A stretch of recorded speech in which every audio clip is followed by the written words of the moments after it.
Reap What You Sow, Chapter 4, Soul Window. Cain had been giving him the cold shoulder ever since Ery praised him for being a good, potential fit for this job. He didn't understand. He thought this was what Cain wanted. Didn't he want him to be a reaper with him? He tried multiple times to break the silence and mend the sour feelings, but his brother brushed him off at every attempt. Unsure what else to do, he walked in silence with both of them for a while. Ery mentioned there being some other test they had to pass before they could officially start their training, and they walked down the winding paths in this seemingly endless building for hours to reach it.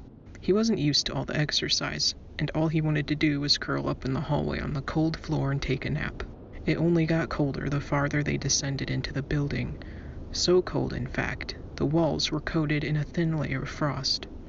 Extreme temperatures didn't usually make him uncomfortable, but he found himself shivering and wishing his cloak wasn't so thin and papery. Here. Ery's voice interrupts his thoughts, and his head snapped up. Ery reached up, placing his large hand on the wall. This is a dead end, Abel stated, confused. Yes and no. Ery began to chant something, a throaty, very enunciated language that he couldn't identify. It almost sounded like the whispers of the old gods, a language that was said to be lost to time thousands of years ago. So how did Ery know it? Abel and Cain watched in silence as Ery chanted, a white light flickering beneath his hands, seeping into the walls, and the charcoal began crackling, falling away into pieces, leaving a gaping hole behind. A hidden door? Cain asked, walking closer to inspect it. Ery puts his hand on his shoulder, stopping him from getting too close. The glowing markings on his skin even brighter now that the darkness seeped from the wound in the wall. It was almost palpable, the spindling shadows tickling his skin. Abel rubbed his arm, swatting the phantom sensation away. Not too close. Ery's voice lowers a shade. Not yet. Ery addressed both of them now, stepping between them and the opening, his arms crossed. This will determine whether or not you are suited to be a reaper. Behind me is what we call a soul window. Cain's brow pinched together. What's a soul window? Have you boys ever heard of the outer world chasm? They both shake their head in the negative, so Ery continues. The chasm is a place for damned souls. Souls too evil to roam the outer world like the two of you.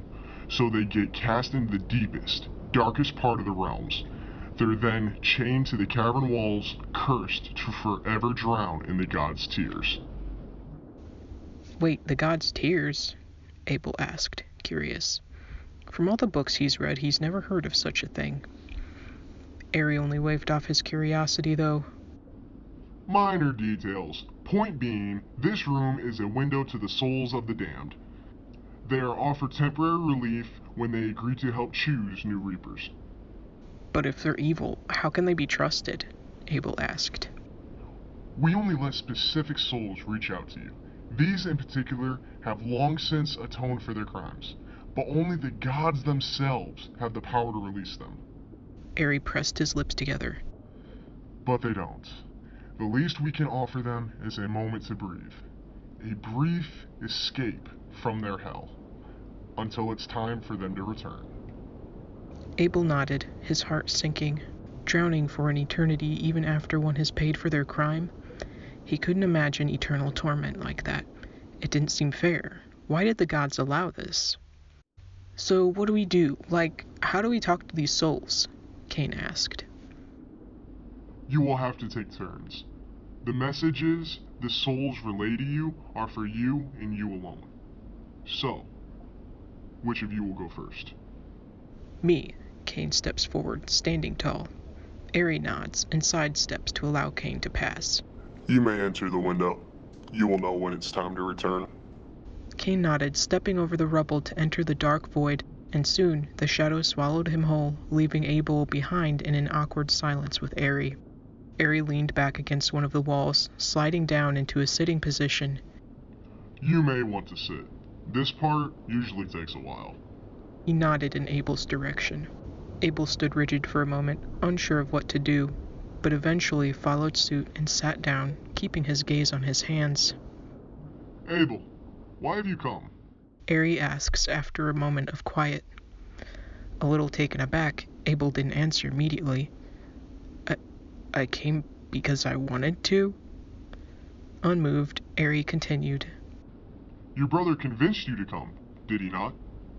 Was it that obvious? Abel could feel himself tensing as the interrogation began. He couldn't meet Eri's gaze, and he was sure his silence was enough of an answer for the Reaper. Eri shrugs, coming off unbothered. I was merely curious. You seem like you'd rather not be here, is all. Abel shrugged, picking at the stitches on his thumb. Does it matter why I came? I thought you guys were, desperate for Reapers or something. Eri gave a short nod. Yes, we are in high demand. Because, truth be told, not many qualify for the job. Most come out of boredom, curiosity, or even a lust for power. But as you may have guessed, those are all the wrong reasons to apply. Abel stiffened a little. Nothing bad will happen for, coming because you're curious, right? Not necessarily. But for some, He pointed to the chasm Kane entered. this part can be difficult. Most see things that scar their psyche, and they are never quite the same afterwards. Many fail to understand the seriousness of this job. Abel felt a pit grow in his stomach. Why didn't you tell Kane any of this? He should know what he's up against. Eri raised a hand, cutting him off. Your brother is cocky. It's better for him to go in blind, to humble himself, more or less. He paused. But you, on the other hand, you seem softer around the edges, which, believe it or not, is a good thing.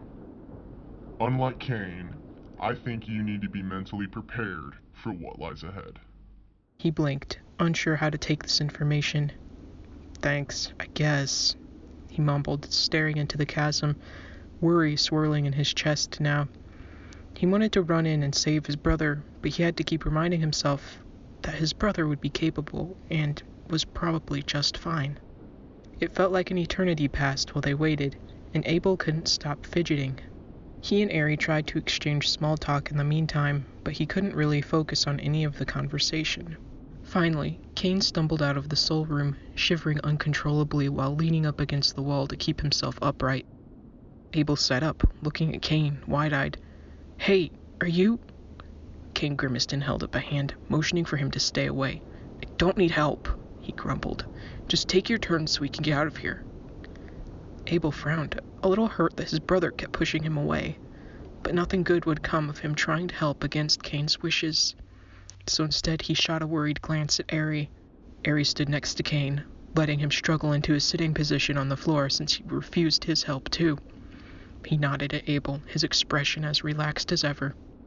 Go. I'll take care of him. Abel nodded back, his throat tightening as he turned to the hole in the wall. Well, it was now or never, he guessed. He steeled himself, preparing for the worst, and stepped into the void. Hey, Beth here. Thanks for sticking around for Chapter 4. As per usual, this video is a little last minute. I had a full week, so I didn't have time to draw a bunch of pictures this time around. Hopefully I'll be more prepared for the next chapter of Reap What You Sow. Have a nice weekend.